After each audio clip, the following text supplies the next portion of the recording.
भाई की मासूमियत। एक दुकान में खरीदारी कर रहा था, तभी मैंने उस दुकान के कैशियर को एक 5-6 साल के लड़के से बात करते हुए देखा। कैशियर बोला, माफ़ करना बेटा, लेकिन इस गुड़िया को खरीदने के लिए तुम्हारे पास पर्याप्त पैसे नहीं हैं। फिर उस छोटे से लड़के ने मेरी ओर मुड़कर मुझसे पूछा, अंकल क्या आपको भी यही लगता है कि मेरे पास पूरे पैसे नहीं हैं?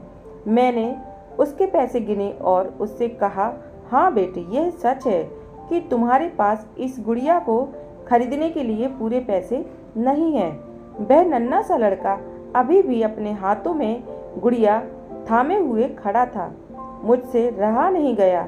इसके बाद मैंने उसके पास जाकर उससे पूछा कि यह गुड़िया वह किसे देना चाहता है। इस पर उसने उत्तर दिया कि यह वो गुड़िया है जो उसकी बहन को बहुत प्यारी है और वह इसे उसके जन्मदिन के लिए उपहार में देना चाहता है। यह गुड़िया पहले मुझे मेरी मम्मी को देना है, जो कि बाद में जाकर मेरी बहन को दे देंगी। यह कहते कहते उसकी आंखें नम हो गई थी। मेरी बहन भगवान के घर गई है और मेरे पापा कहते हैं कि मेरी मम्मी भी जल्दी ही भगवान से मिलने जाने वाली है। तो मैंने सोचा कि क्यों ना वो इस गुड़िया को अपने साथ ले जाकर मेरी बहन को दे दे। मेरा दिल धक सा रह गया। उसने ये सारी बातें एक सांस में ही कह डाली और फिर मेरी ओर देखकर बोला, मैंने पापा से कह दिया है कि मम्मी से कहना कि वो अभी ना जाए, वो मेरा दुकान से लौटने तक का इंतजार करें। फिर उसने मुझे एक बहुत प्यारा सा फोटो दिखाया जिसमें वह खिलखिला कर हंस रहा था। इसके बाद उसने मुझसे कहा, मैं चाहता हूँ कि मेरी मम्मी मेरा यह फोटो भी अपने साथ ले जाए ताकि मेरी बहन मुझे भूल नहीं पाए। मैं अपनी मम्मी से बहुत प्यार करता हूँ और मुझे नहीं लगता कि वो मुझे ऐसे छोड़ने के लिए राजी होंगी, पर पापा कहते हैं कि उन्हें मेरी छोटी बहन के साथ रहने के लिए जाना ही पड़ेगा। इसके बाद फिर से उसने उस गुड़िया को गमगीन आंखों से खामोशी से देखा। मेरे हाथ जल्दी से अपने बटुए पर्स तक पहुँचे और मैंने उससे कहा, चलो एक बार और गिनती करके देखते हैं, तुम्हारे पास गुड़िया के लिए पर्याप्त पैसे हैं या नहीं। उसने कहा, ठीक है, पर मुझे लगता है मेरे पास पूरे पैसे हैं। इसके बाद मैंने उससे नज़रें बचाकर कुछ पैसे उसमें जोड़ दिए और फिर हमने उन्हें गिनना शुरू किया। ये पैसे उसकी गुड़िया के लिए काफ़ी थे। यही नहीं, कुछ पैसे अतिरिक्त भी बच गए थे। नन्हे से लड़के ने कहा, भगवान का लाख लाख शुक्र है मुझे इतने सारे पैसे देने के लिए। फिर उसने मेरी ओर देखकर कहा कि मैंने कल रात सोने से पहले भगवान से प्रार्थना की थी कि मुझे इस गुड़िया को खरीदने के लिए पैसे देना ताकि मम्मी इसे मेरी बहन को दे सके, और भगवान ने मेरी बात सुन ली।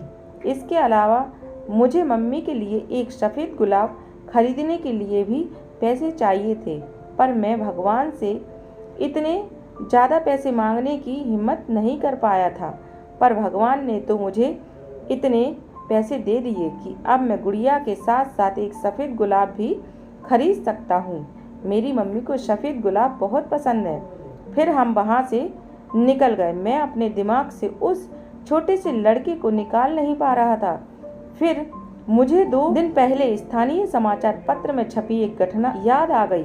उसमें एक शराबी ट्रक ड्राइवर के बारे में लिखा था जिसने नशे की हालत में मोबाइल फोन पर बात करते हुए एक कार चालक महिला की कार को टक्कर मार दी, जिसमें उसकी 3 साल की बेटी की घटनास्थल पर ही मृत्यु हो गई थी और वह महिला कोमा में चली गई थी। अब एक महत्वपूर्ण निर्णय उस परिवार को ये लेना था कि उस महिला को जीवन रक्षक मशीन पर बनाए रखना है अथवा नहीं, क्योंकि वह कोमा से बाहर आकर स्वस्थ हो सकने की अवस्था में नहीं थी। क्या वह परिवार इसी छोटे लड़के का ही था? मेरा मन रोम रोम कांप उठा।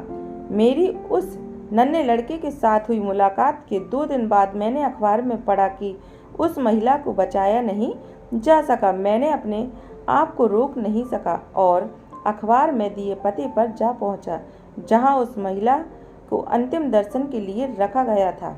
वह महिला श्वेत धवल कपड़ों में थी, अपने हाथ में एक सफ़ेद गुलाब और उस छोटे से लड़के का वह फोटो लिए हुए और उसके सीने पर रखी हुई थी वही गुड़िया। मेरी आंखें नम हो गईं। मैं नम आंखें लेकर वहाँ से लौटा।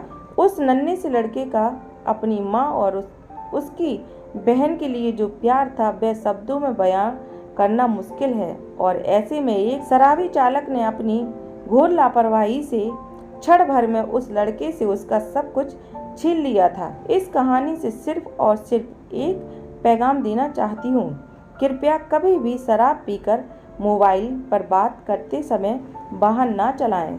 अगर मेरी कहानी अच्छी लगी हो तो मेरे चैनल को सब्सक्राइब करें, लाइक करें एंड शेयर करें। धन्यवाद।